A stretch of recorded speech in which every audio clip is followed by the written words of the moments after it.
Thank you for joining Cancer Support Community Atlanta for this program. Please visit our website, cscatlanta.org, for a complete list of live and recorded events.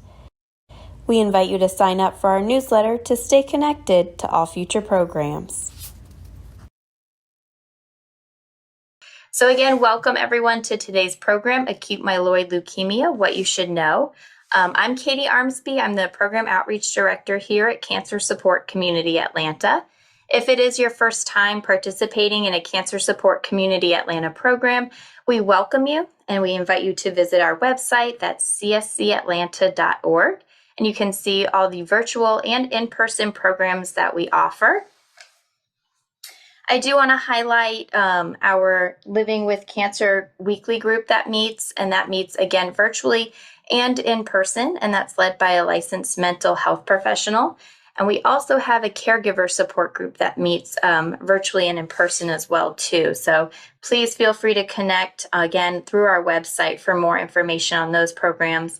We offer some really great gentle exercise classes, some chair yoga, Tai Chi programs.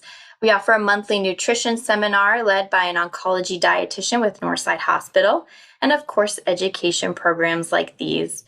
So again, we're going to send you to our website to connect for more information or to register for a program. And all of these programs are completely free, so we encourage you to take advantage of some of these resources that are available. I also want to highlight some of the financial assistance resources that the Leukemia and Lymphoma Society offers. So you have some outlined here, some really great resources. The doctor would, if you want any additional information about these resources or services provided, you can, of course, call the number here on the slide. You can scan that QR code. And you can also follow up and ask your doctor during a visit. They can help with some doctor visit, medication copay, travel to and from treatment, and expenses of daily living. So some really great resources. If you would like more information on these resources, we do have Dr. Nina Logan, the Senior Manager for Patient and Community Outreach for the Georgia and South Carolina region of the Leukemia and Lymphoma Society on today. So please feel free to enter those questions into the program chat box if you have any specific questions for her. I'm sure she'd be happy to assist you. And of course, you can also, again, scan that QR code to see all of the great stuff that they do. So I am happy to introduce today's program facilitator, Dr. Bachier. Dr. Bachier is board certified in the subspecialties of oncology and hematology. She's a Northside Hospital blood and marrow transplant leukemia and immunotherapy program physician. Dr. Bachier has authored and co-authored over 20 research articles and abstracts in peer-reviewed journals. Her clinical and research interests include novel approaches to allogeneic blood and marrow transplant, leukemia, and CAR T-cell therapies. That was a rough one. All right, so thank you, Dr. Bachier, for being here. And I'm going to go ahead and pass it off to you to begin today's presentation. Thank you so much, Katie. It's really nice to be here with all of you and to basically give a little talk about acute myeloid leukemia, what you should know. This is an educational program. It's meant to promote questions. So if you have any questions, feel free to type them in the chat box, and then I'll answer them at the end of the program. So again, I'm Dr. Bachier. I'm one of the bone marrow transplant and leukemia doctors here at Northside Hospital with BMT of Georgia. And the topic for today is going to be acute myeloid leukemia, what you should know. So this is a little outline of my talk today. We're going to talk about the diagnosis of AML. We're going to talk about treatment options and side effects, some clinical trials that we have available here at Northside, and also touch upon hematopoietic stem cell transplant or blood stem cell transplant for patients who have AML. So let's begin talking about a clinical case, because this might be similar to maybe what a patient might be presenting, like a new patient with AML. So this is a 57, and this is a completely made up case. Full disclosure, it's completely made up, but it's basically what we routinely see as bone marrow transplant and leukemia doctors. 57-year-old gentleman, past medical history just for high blood pressure. He comes to his doctor because he's feeling more fatigue and short of breath. His doctor orders some blood work and noticed that he has a very high white blood cell count of 50,000, where normally it's supposed to be between 5 and 11,000. His hemoglobin is really low, 6.2. Normal is supposed to be between 11 and 14. And he has a low platelet count of 65,000. Normal is about 150,000. And when they check his blood under a microscope, they notice that he has 78% atypical cells or abnormal cells. And so we often see these patients come to us because they have abnormal blood work. And we have to think about what other tests need to be performed in order to make a diagnosis. So again, talking about acute myeloid leukemia and what it is, AML is a type of blood cancer. The leukemic cells live inside the bone marrow, and basically they prevent other normal cells from growing. So it is a blood cancer. It originates in the bone marrow. I tell all of my patients, your blood, everything gets made inside the bone marrow. That's the factory. And so it's essentially a problem of the bone marrow of the factory of the blood. It's one of the most common leukemias in the United States in adult patients. So there's different types of leukemia. AML is one of them.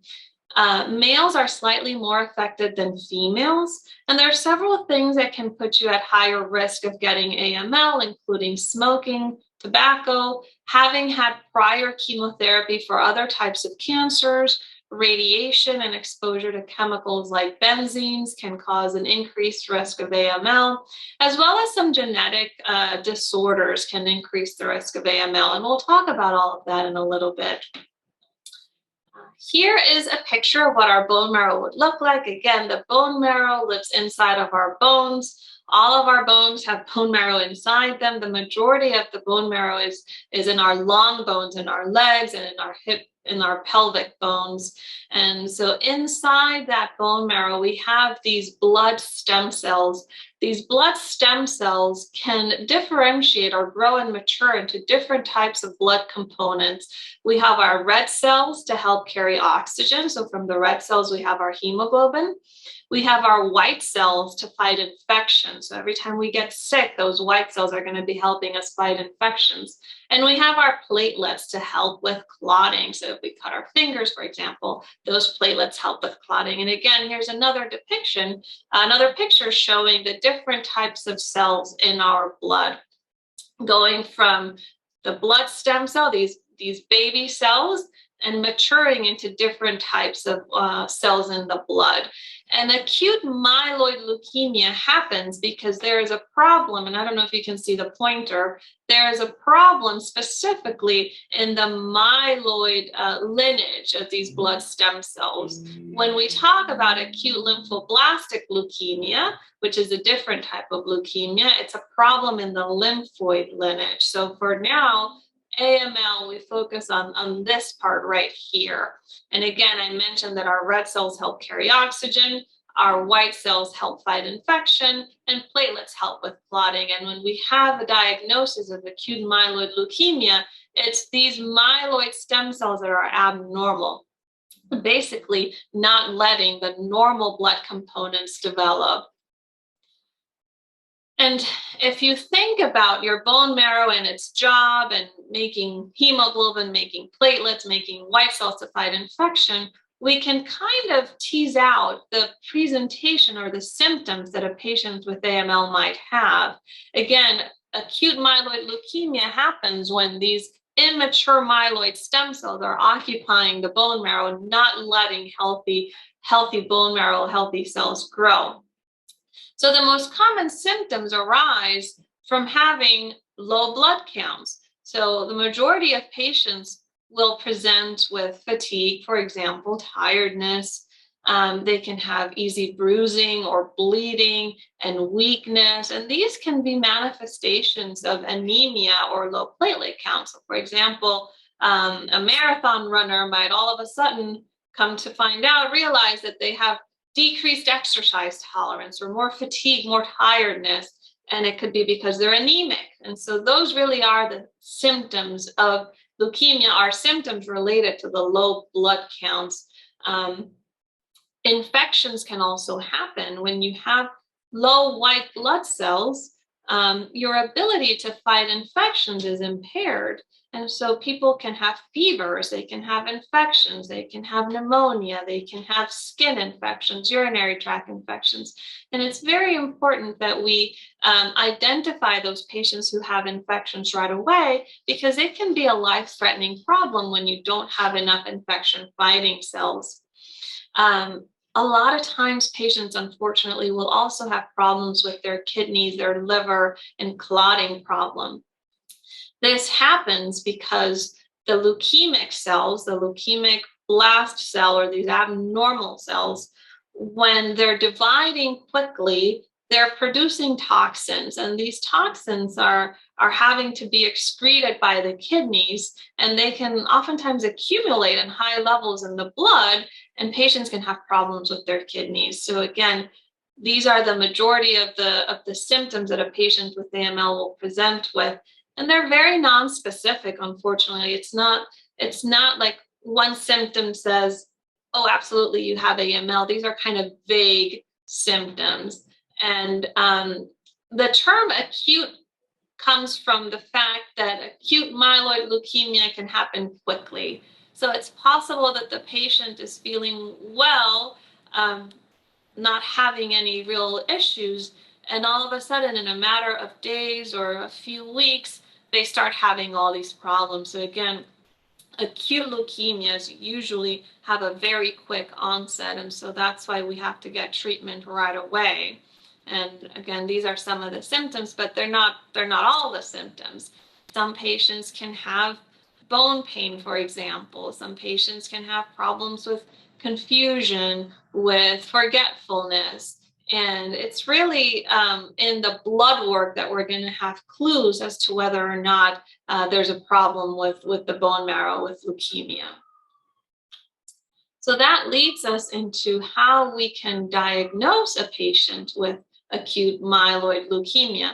And there are several tests that are done in order to make the diagnosis. And again, the patient that I presented in the beginning, he went to his primary care doctor because he just wasn't feeling well. He was having these very vague symptoms of fatigue, of feeling short of breath, and his primary care doctor appropriately ordered some basic lab work that pointed towards him having a more serious problem. And this is oftentimes what happens. The patient will be in the community with their doctors. They're not feeling well. They might be having, a throat infection that doesn't go away, and their doctor orders some blood work, and that blood work is abnormal. And then they get referred to a specialist, to a leukemia doctor. And it's really the leukemia doctor's job to order more specialized testing to kind of tease out what's happening, what the problem might be in that bone marrow. So how do we make a diagnosis of acute myeloid leukemia, or AML? So doing a physical exam and a health history is very important. We want to know if the patient has any other medical problems that might be accounting for the symptoms that they're having. Are they on any medications that might be affecting their blood work?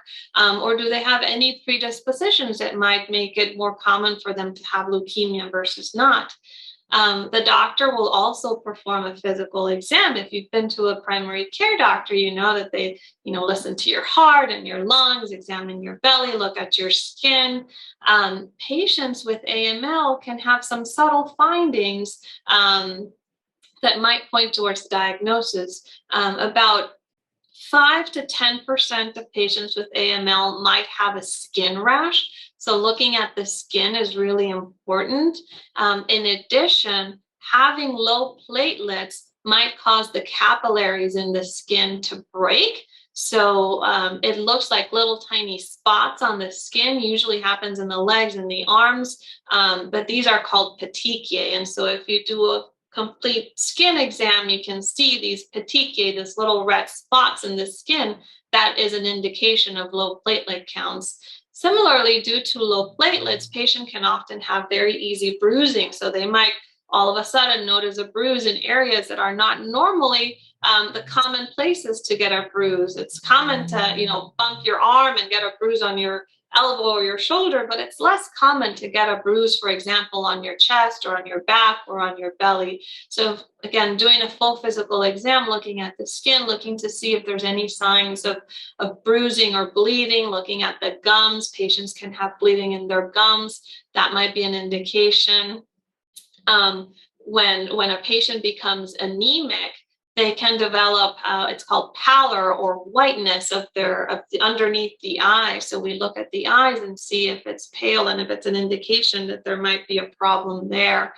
It's very important also to look at the lymph nodes. So looking at the neck, the arms, the groins. Sometimes leukemia cells can escape into the lymph nodes and can have enlarged lymph nodes. We look at the spleen as well. We touch the liver, again, because leukemia cells can hide in the spleen and the liver.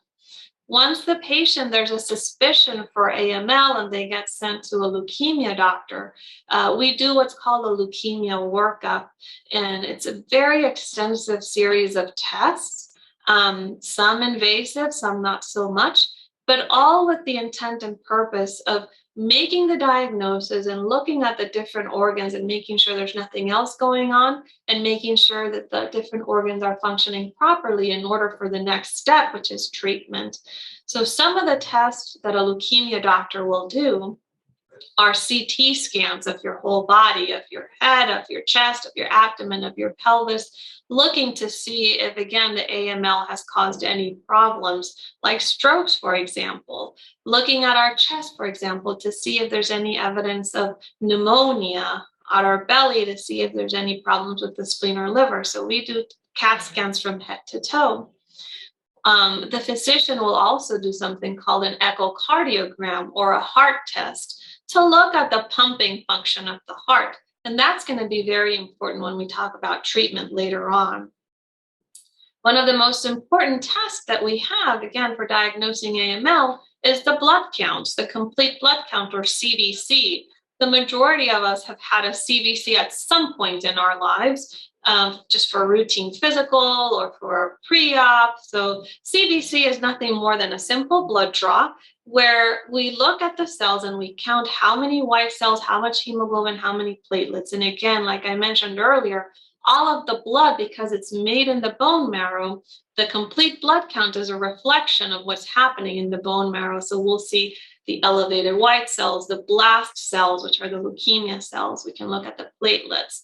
We also do all sorts of other tests looking at the kidney function, organ function, liver function.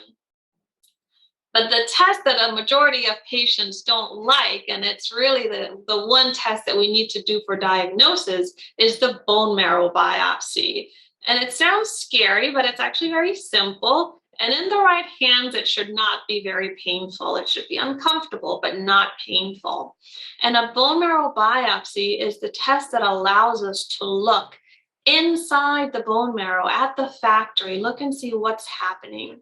And there's different special tests that we can do with the bone marrow biopsy. Our pathologists, our team of doctors, are the ones that look at the bone marrow biopsy after it gets done, again, looking to see what type of leukemia it is. And we do simple tests like looking at the bone marrow biopsy under the microscope, but we also do all sorts of fancy genetic tests to see if there's been any changes in the chromosomes in the DNA. And so these tests are called cytogenetics, they're called FISH testing, and molecular studies. And again, these are, I would say, fancier tests looking at the specific chromosomes, looking at our DNA, looking to see what kind of mutations have happened to make us have AML. So the bone marrow biopsy is really important, and it's very critical in making a diagnosis with AML. This is a picture of what a bone marrow biopsy looks like when it's being done. The patient will often lay either on their tummies or on the side, and the bone marrow biopsy is done in the hip bone, in the back hip bone, either the left or the right side. The needle is about this big, so it's not small, but it's also not huge. It's sort of medium-sized needle. And This procedure can either be done at the bedside by a practitioner who's trained to do them, or it can be done with the help and guidance of interventional radiology. Again, the skin is clean, the skin is anesthetized. We do local anesthesia for the skin and for the deeper tissues and the bone. And with this needle, we can go through the skin, through the little bit of fat and muscle into the bone, directly into the bone marrow space. And we can take both the bone part of the bone marrow as well as the liquid part of the bone marrow. And we do both. We do the bone part and the liquid part because we do testing on both. And this bone marrow biopsy is what's going to tell us, again, what type of leukemia, what genetic changes have happened in the leukemia, and it's going to give us a percent, a number of how many of these blast cells we're dealing with. And I've mentioned the word blast cell a lot because, again, when you have a diagnosis of acute myeloid leukemia or AML, it means that these blast cells or immature cells are, again, dividing abnormally and not letting other healthy tissues grow. So this bone marrow biopsy, looking at directly at the space, is really critical. There's different types of AML, the same way that there's different types of acute lymphoblastic leukemia. Not all AMLs behave the same way. And I always tell the patient, we have a name, but we need to give it a last name. It's AML, but we need to know what kind of AML. And that last name really comes from the genetic testing that we do. Based on the specific changes in the chromosomes and the DNA, we categorize AML as being low, intermediate, or high risk. There's no staging like breast cancer, for example, or colon cancer, where you have a stage 1, 2, 3, 4. That's not the case in AML. AML, because it's a blood cancer, blood really circulates throughout your whole body. So when you have AML, the leukemia cells, in theory, are circulating through your whole body. So there's no real stage 1, 2, 3, 4. But we can classify it as low, intermediate, or high risk, depending on these specific mutations and these specific changes. And that is important and comes to play when we talk about the treatment for AML and what to do after the initial chemotherapy phase. And we'll go into that in a little bit. Like I mentioned in one of the first slides, AML can happen as a result of treatment for other cancers. We have patients who unfortunately have had chemotherapy maybe for breast cancer or chemotherapy maybe for lymphoma, and a few years later they have AML because the chemotherapy that they got to treat their primary cancer causes changes in the DNA and makes them have leukemia. So these are called secondary or treatment-related AML. And then there's also a very particular type of AML that's treated very differently than standard AML. And this is called acute promyelocytic leukemia, or APL. And the reason that APL is different is that it's associated with a specific genetic mutation called the translocation 1517, or PML-RARA. And if anyone here has had APL or has heard of anyone who has APL, they know that these patients are treated differently. They don't get treated with chemotherapy. As a matter of fact, they get treated with another type of drug called a retinoic acid and arsenic, believe it or not. So these patients are treated differently. And the only way to distinguish if a patient has APL is through the genetic testing. And again, they're treated differently. So different types of AML, all based on the specific mutations associated with the leukemic cells. In order to get these tests, sometimes it takes about a week to 10 days to get these tests back. So we might not always have the information right away when we're making the diagnosis. And so the majority of patients will start treatment for AML even prior to having the full information available as to where they would fall in the risk category. because again, some of these tests can take a little bit longer to come back. Moving on towards treatment for AML, it's a life-threatening diagnosis. That's the truth. So it has to be treated quickly, and it has to be treated in a center that knows and has experience in taking care of patients with AML, because the treatment is fairly intense. And we'll talk about that in a little bit, but there's two parts to the treatment of AML. The first part is what we call remission induction. And this is the first chemotherapy that's given with the intent of decreasing or eliminating the majority of leukemia cells. So that's the first part, the remission induction. The second part is called the post-remission therapy. And this is treatment that's given to kill any microscopic leukemia cells that might be left over in order to decrease the risk of the leukemia coming back. Post-remission therapy can either be more chemotherapy, or it can be something like a stem cell transplant. And we'll talk about that again in a little bit. Now, when I see a patient with newly diagnosed AML, I tell them, treatment is going to be ongoing for a few months. And the most important part of treatment is the first part, the remission induction, because that's what's going to get us into remission. And that's the goal, right? Getting into remission is the goal. Usually patients who get admitted with a new diagnosis of AML, when they have their remission induction chemotherapy, they stay in the hospital for a prolonged period of time. And that can be anywhere from 3 weeks to 6 weeks, depending on any complications that might arise. But the average time is about 4 weeks, 28 days. And why is that? It's because the chemotherapy is given usually over a period of 5 to 7 days. And then the chemotherapy has to do its job of killing the leukemia cells. But chemotherapy is not specific just for the leukemia cells. It can sometimes kill off the good bone marrow cells. And we have to wait for the bone marrow to recover. And it's that recovery period after the chemotherapy is given that takes about 3 to 4 weeks.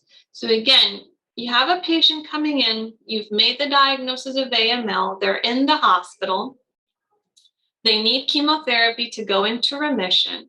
The chemotherapy is given usually over 5 to 7 days intravenously. The chemotherapy is killing off the leukemia cells, but then we need to wait. We need to wait those 3 to 4 weeks for the new healthy bone marrow to grow. And so they're in the hospital for about a month. After about a month of in-hospital chemotherapy and surveillance and support care, they can then be discharged back to the leukemia doctor to talk about the next steps and the strategies post-induction. And again, that's either going to be more chemotherapy or a stem cell transplant. Talking specifically about chemotherapy for the induction phase. So chemotherapy can be given many ways. The main form of giving chemotherapy is intravenous, through the veins. Now, chemotherapy is toxic, right? And so we have to give it through a big IV so that we don't damage the little veins in the arms. So patients will get something called a PICC line, or a peripherally inserted central catheter. That's a PICC line. And the PICC line is a fancy IV that goes in the upper arm. And basically, it's an IV that goes from the arm directly into the big veins in the chest near the heart. The reason we put that PICC line again is so that when we give the chemotherapy through the vein, it goes to the big veins and not the little teeny tiny veins. That's called a PICC line. The type of chemotherapy that's given really depends on the patient. It depends on the leukemia, but it also depends on the fitness of the patient. There's different levels, I would say, of chemotherapy. There's very high doses of intensive chemotherapy. There's moderate chemotherapy, and then there's milder forms of chemotherapy. And again, the majority of chemotherapy is given through the IV, but there's other chemo drugs that can be given as pills. And the decision to choose IV plus pill or a combination of just IV or just pills really depends on the leukemia and the patient's functional status or their fitness. If a patient is otherwise healthy, they have normal heart function, normal kidney function, and they're relatively young and in good health, they get what's called the intensive chemotherapy. And that's a combination of drugs called cytarabine and anthracycline. And again, this is intravenous chemotherapy, goes through the IV. And depending on which regimen your leukemia doctor is choosing, it can be anywhere from 5 to 7 days. The vast majority of patients who get intensive chemotherapy will get one of these three, something called 7+3, a drug called Vyxeos, or another combination chemotherapy called FLAG-IDA. And FLAG-IDA just stands for the drug fludarabine, the drug called Ara-C or cytarabine, G is for a growth factor, and idarubicin is the anthracycline. And this chemotherapy is given intravenous over the course of 5 days. Vyxeos is a formulation of 7 and 3 that's given over the course of 5 days at alternating days, so on days 1, 3, and 5. And 7+3 is a combination of 7 days of cytarabine and 3 days of an anthracycline, again, given intravenously. Chemotherapy has to be given in the hospital, and it has to be given by a specialized oncology nurse that knows how to handle the chemotherapy and make sure that it's not spilled and that it's not coming out of the IV. So all the chemotherapy that's given for leukemia, again, should be done in the hospital. It should be done in a leukemia center. And again, if you're a patient who's otherwise fit and has good organ function, you're going to get one of these three, the intensive chemotherapy, given intravenously, and it's continuous infusion. So it's, if you get the 7 and 3, you're hooked up to the IV pool for 7 days. The Vyxeos, it's given over the course of 5 days on alternating days, so 1, 3, and 5, and the FLAG-IDA is given over the course of 5 days. So it's several days of chemotherapy that we're going to be monitoring the patient, monitoring their organ function to make sure they're tolerating it well. If a patient either is elderly or has comorbid conditions that make them not fit for intensive chemotherapy, we do moderate chemotherapy.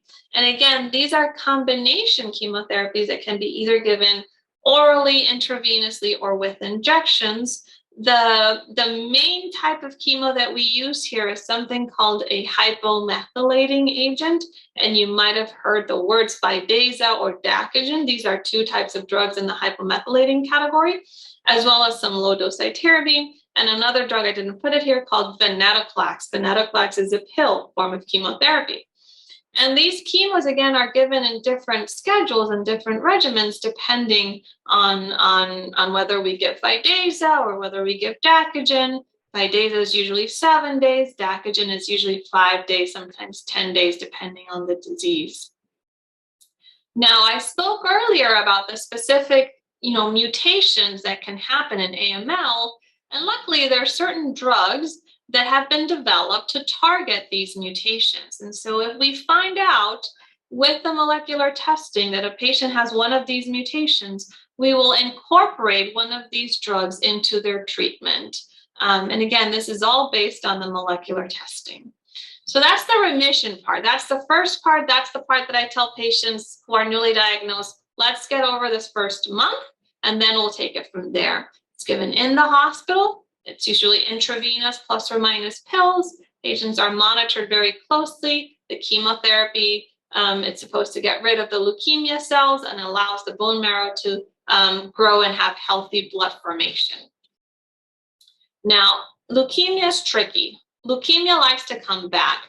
So the post-remission treatment is very important in treating patients with AML. After that first month is done in the hospital, Then we have to talk about what happens next. What strategies are we going to do to try to get rid of as much leukemia as possible and to prevent it from coming back? And this is either going to be more chemotherapy, and this chemo can usually be given in the outpatient setting, or it's going to be a stem cell transplant, either from your own stem cells or from a donor. And we'll talk about stem cells in a little bit. But always, always, always, after that initial induction chemotherapy is given, there needs to be post-remission treatment to reduce the risk of the leukemia coming back. Now, I didn't include this here, but a lot of patients ask me, well, what if the remission induction chemo doesn't work? That can happen, and we have treatment strategies for if that happens. So don't be discouraged if the initial chemo doesn't work. There's still other treatment options that we can use. I'm going to briefly go over side effects of treatment because they're kind of general and associated to chemotherapy in general. So chemotherapy, again, can affect your blood counts. Low blood counts means needing transfusions, needing blood and platelets, being at risk for infections. These infections can be life-threatening and need to be treated. Chemotherapy can affect any organ in your body, your heart, your liver, your kidney. That's why we check beforehand. And during the time that you're getting chemo, your doctor is going to be checking your organs and your labs every single day to make sure that the chemo is being dosed properly and that any side effects are captured. Fatigue and tiredness are the main thing. Chemotherapy can wipe you out. It's very important that even if you're feeling tired, even if you're fatigued, that you try to stay as active as possible. Doing laps around the hospital, staying out of bed, eating your meals in the chair, anything you can do to try to maintain that functional capacity is really important. And the gastrointestinal toxicity, so chemo can cause nausea, vomiting, diarrhea, belly pain, poor appetite, poor taste. All these things can be manageable with medication. And the other thing is, unfortunately, chemotherapy does cause hair loss. Not all chemos cause hair loss, but the intense ones, the very high dose chemotherapy, can cause hair loss. Hair grows again, but it can take a few months before it grows back. There are several clinical trials that we have available here at Northside. I've put some here just so that you can see them and read them and have them available. The important thing about this slide is to know that research is being done for the treatment of leukemia every day. New developments are coming out every single day. There's clinical trials for patients who can't tolerate high-dose chemotherapy, clinical trials for patients whose leukemia has come back. And we are very much committed to clinical research and to improving the way that we treat leukemia and to hopefully getting rid of it and not having to deal with that. But there's plenty of clinical trials, and if you ever are interested in participating in a clinical trial, I would encourage you to ask your doctor, is there a clinical trial for me, for my specific type of disease? Clinical trials are very important because it's really what moves science forward. So I always encourage my patient to consider participating in a clinical trial if they're eligible. I'll spend the last portion of my talk going over stem cell transplant because it is an important component of what we do in terms of leukemia treatment after the patient has had their initial therapy. There's different types of stem cell transplants. So again, going back to the very beginning of the talk, we talk about the blood stem cell. So blood stem cells live inside our bone marrow. They make our blood. And it's one of the few organs in our body that continuously regenerates itself. So we have blood stem cells even when we're 90 years old because our blood is constantly being renewed. And it's those blood stem cells that we take from a donor when we're talking about donor stem cell transplant.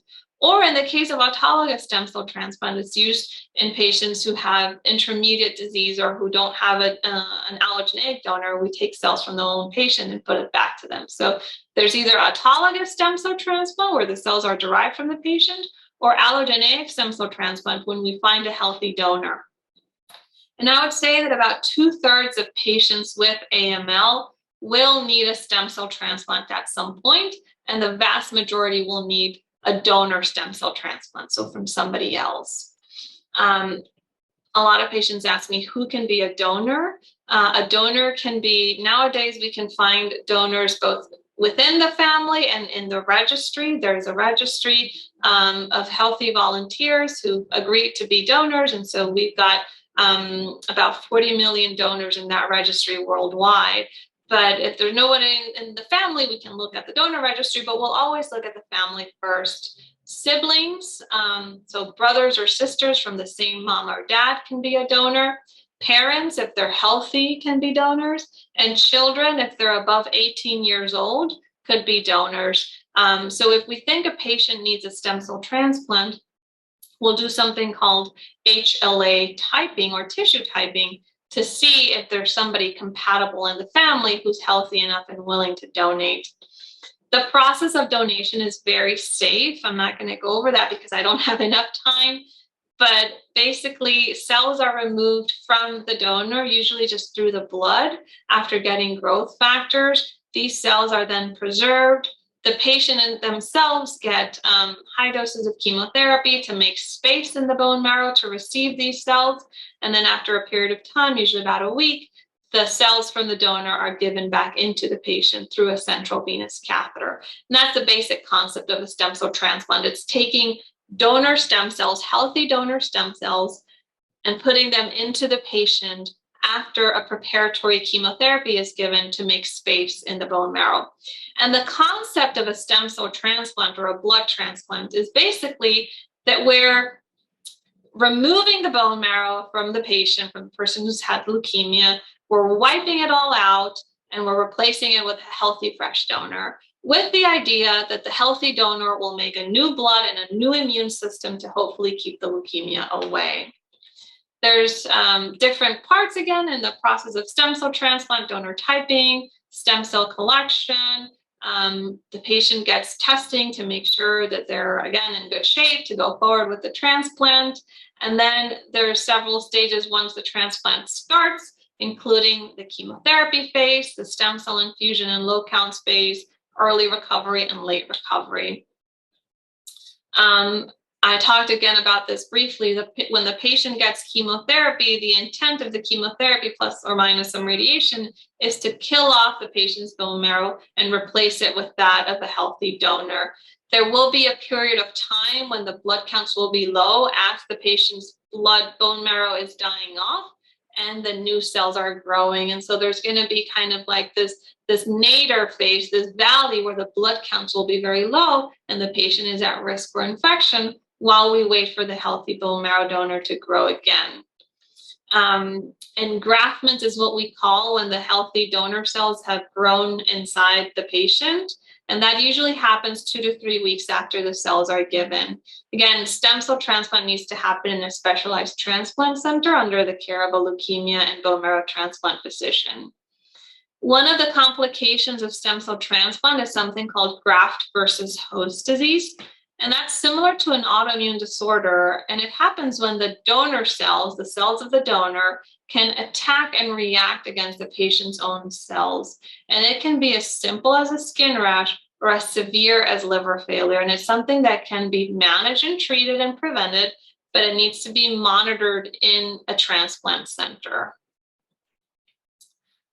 To summarize this first part, AML is an aggressive type of blood cancer that needs specialized cancer care. Treatment includes chemotherapy, plus the possibility of a stem cell transplant. Chemotherapy, again, is given over the course of several months. There's different types of AML, and the intensity of treatment really depends on the patient's fitness and their functional status and what kind of AML they have. Chemotherapy in general has many toxicities that for the most part can be very well managed with medication and supportive care. And stem cell transplant is a treatment option for certain types of AML, but it comes at the risk of severe complications happening. But really, when we think of stem cell transplant, we use it because we know that it's the only curative option for patients who have certain types of AML. Here at BMT of Georgia and Northside Hospital, we have a blood marrow transplant and leukemia and cellular therapy program. This is our mission statement. We collaborate with Northside Hospital Cancer Institute, and we treat patients with acute leukemias, and we take patients from their diagnosis to their stem cell transplant if needed. This group was established in 1997 and has been really focused on specialized clinical care and research. At Northside and BMTGA, you can get any type of stem cell transplant you need, both allogeneic and autologous. When you look at transplant volumes, Northside Hospital has been performing over 200 transplants per year for many, many years. We have accreditation from all the accrediting agencies, and we focus a lot on quality and outcomes, so our outcomes are really good. All this information is public domain information and is available in CIBMTR. CIBMTR is the Center for International Bone Marrow Transplant Research. This is the phone number for physicians to call, for doctors to call if they need to refer a patient to our leukemia program. We are open 24/7. Leukemia doesn't just work on Monday through Friday, so we work 24/7. We have a dedicated hospital facility. Here it is. This is our inpatient facility. There are 56 beds in our inpatient unit, and there's ICU beds as well. And we also have an outpatient treatment unit. This is where we take care of our patients right here at Northside on the 4th floor. We have a great team of doctors. Again, we're open 24/7, 7 days a week. This is our group of doctors, and this is me right here in the middle. And with that, that concludes my talk. And now we will open for questions. Thank you, Dr. Bachier. You really broke it down very nicely. We appreciate that. So we're going to open up the program chat box. If anybody has any questions, feel free to enter those in there. And I do want to remind everybody that Dr. Nina Logan is also on. So if you have any questions about the Leukemia and Lymphoma Society, please feel free to message her directly through the chat box.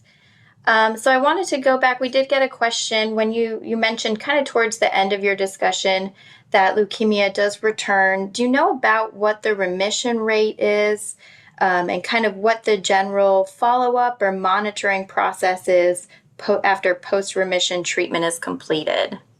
Yes, and so that really depends on the type of leukemia. So not all leukemias will have the same remission rate. I would say that for all comers, the remission rate is about 60 to 70%. So we're able to get a little bit over 2/3 of patients into remission and staying in remission. But that really depends on the specific mutation. Some can be more, some can be less. In the case of APL, for example, the acute promyelocytic leukemia, the remission rates are closer to 80 to 90%. So for all comers, again, 60 to 70% remission rate. And follow-up is the follow-up testing needs to all be done in a leukemia referral center, so in a place like Northside, because patients are monitored through their first induction chemotherapy, and then the post-remission therapy, if it does not include a stem cell transplant, is anywhere from 3 to 6 months after the initial part. Okay, thank you. And I think you said that about 2/3 of leukemia patients end up getting stem cell transplants. Can you kind of explain what factors make someone a good candidate for stem cell transplant, and also what factors may contribute to its success? So a patient will be a stem cell transplant candidate if they have either intermediate or high risk leukemia and if they are fit, really. So age is not really a factor. We don't have age cutoffs, but we do have cutoffs, for example, for lung function, heart function, and kidney and liver function. So if a patient is fit, if they have what we call a good performance status, if they don't have any major medical problems, then they should be considered for transplant. And I briefly mentioned it, but any patient that would be considered for transplant goes through what's called a pre-transplant testing, when we, again, do all these tests to make sure that their organs are functioning properly. And I would say the majority of patients will qualify for a stem cell transplant. Not all transplants are the same. There's some transplants that are more, that have more intense chemotherapy than others. And again, those are the factors. We really look at organ function and physical capacity. So the one thing that a patient can do during their diagnosis and during their whole process is to try to stay as healthy as possible, in the sense of stay active, try to walk. I tell patients, listen, try to walk half a mile a day if you can. It doesn't have to be all at once, but trying to stay physically active is really important. And what was the second part of the question? What factors might contribute to the success of a stem cell transplant? So, the success really depends on the remission status. If a patient goes into a stem cell transplant in a complete remission, they have a higher chance of success than if they're not in remission. So we will rarely do a transplant if there's a lot of disease present. If there's still a little bit of leukemia left over, we can still do a stem cell transplant, but those patients will have a higher chance of the leukemia coming back than someone who has a transplant and they're in complete remission. We can find a donor these days for pretty much anyone. So donor doesn't really factor into the success. It's really the disease that factors into the success. Is it a high-risk leukemia, or is it more intermediate? And if it's a high-risk leukemia, then those patients will have a higher chance of the leukemia coming back after transplant. But again, we know transplant is going to be the only thing that might cure them. Okay, thank you. The next question, a couple of questions are still along the same lines with the stem cell transplant discussion. How common is graft versus host disease? I know you had mentioned that towards the end of your slide. And the same question, kind of along the same lines, is what may make someone more susceptible to graft versus host disease? So we expect graft versus host disease to happen in about half of the patients. Now, the question is, how severe is the graft versus host disease? Because graft versus host disease, again, can be very mild and just a skin rash, or it can be very severe. And about half of the patients will have some form of GVHD, and we can tolerate that. And, a skin rash can be treated with topical steroids, but about 15% or so 15%, will have moderate to severe GVHD. GVHD is treatable. We give medicines both to prevent GVHD and also to treat it if it happens. These medications are immune suppressants. And so, again, about half will have some form of mild GVHD that's usually self-limited, and about 15%, maybe 20%, will have more moderate to severe that requires treatment with immune suppression. As far as risk factors for GVHD, unfortunately, being a little older is a risk factor for GVHD, and having a specific type of transplant called a non-myeloablative transplant. Sorry. But nowadays, with the medications that we have to prevent it and to treat it, I would say that the majority of GVHD is manageable. Okay, and the next couple of questions are kind of along the same lines as one another. Can you talk about what is the difference between acute or AML and CML? And can one morph into the other? Can chronic myeloid leukemia morph into acute? Yeah, so they're different diseases altogether. So CML, or chronic myeloid leukemia, is a leukemia that has a specific type of mutation in a gene called the Philadelphia chromosome, or BCR-ABL, and it's associated with some chromosome changes. So CML, it's a chronic disease with a specific chromosomal change for which there's a specific type of medication that can be given called a TKI, or a tyrosine kinase inhibitor, Gleevec, imatinib, Sprycel. So CML is a different disease altogether than AML.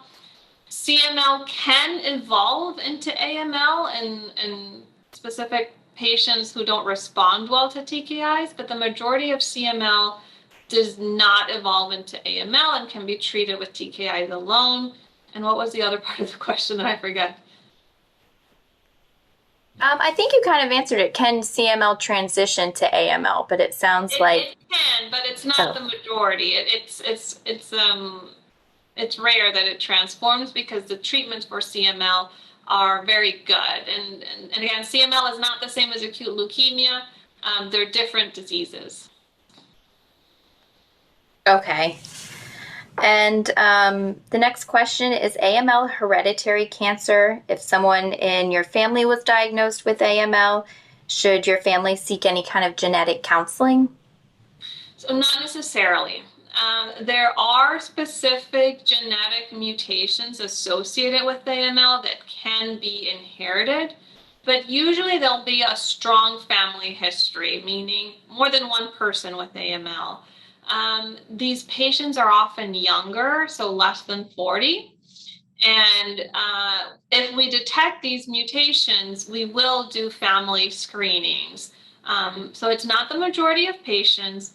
Yes, it can be hereditary, but I wouldn't say that just because your mom or your uncle or your grandfather had AML in their 60s, that means that, a younger patient will get it. If they have a specific mutation, then we can check the family, but it's not the most common. It's not the most common case. The majority of AML is not hereditary, and in the cases where it is, we can detect it and we can test the family.